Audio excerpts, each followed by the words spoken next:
What keeps me going with adventures, the hiking, the biking, the traveling, is really mainly just the love of it. But honestly here, since my being a senior, maybe I should give it to you straight.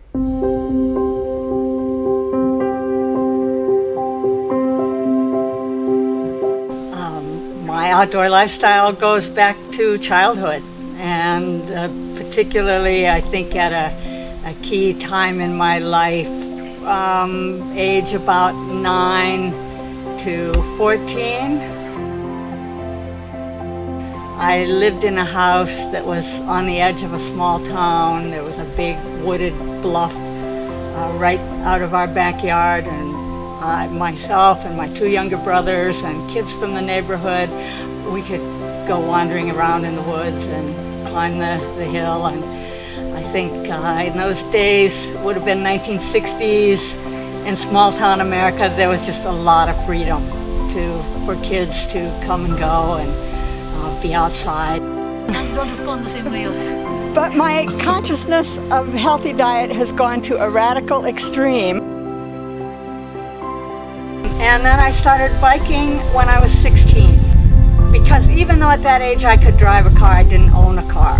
Not a car of my own. My parents had a car, but that took permission. And on my bike I could go anywhere. And I loved it. And then by the time I was 20, I was riding my bike across the United States.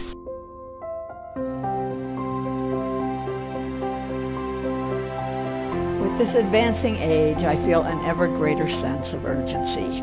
There's more awareness, not knowing how much time I have left for this kind of activity. So I want to fully make use of what time I have. I also become more aware that if I don't maintain my fitness level, I lose it, and I'm not able to get it back so easily anymore. But keeping at it consistently becomes more important. I suppose that through travel, for any of us, we learn things. We gain perspective, we come to appreciate universalities about human nature and society, but we also come to see differences in a broader context. Plus, from travel, we become more adaptive, more resilient, better at coping with the unknown and the unexpected. So it's a very healthy thing.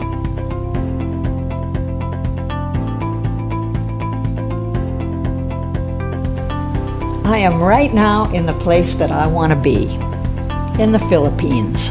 From my apartment, I have a view of the Sierra Madre in the distance. It is spectacular. At this moment, I am in my favorite place. My greatest challenge was raising my daughter, who's now 22, and luckily enough, that turned out amazingly well. I appreciate that raising a child is hugely challenging for anyone. And I know a lot of people in this world would wish they had my kind of problems with it.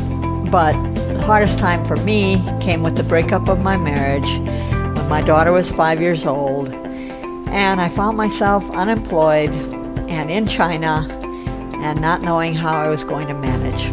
Ultimately, things sorted themselves out and really couldn't have been better. Back in my early days, the places I was going, there were no guidebooks.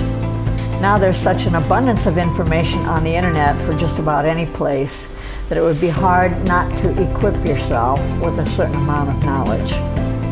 Another big difference is that in my earlier travel, I was on an extremely tight budget. So not only were we venturing into the unknown, we were doing it without any money to fall back on. At this stage of life, I'm able to travel in a little bit more comfort.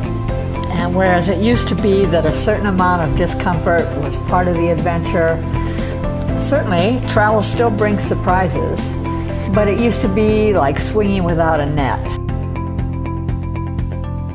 What advice? That's the toughest question, I think. I would say based on my own life, there's a lot of serendipity involved in how you find your life path, if I'm speaking to a young person. And so I guess the thing is to just keep open to possibilities. And in my experience, the most important things, the steps that you take in life, the directions that you choose, they come at you. You know, the most important things were not things that I went looking for. They were things that presented themselves to me, and then I took advantage of the moment. So All right. that may be guidance for living.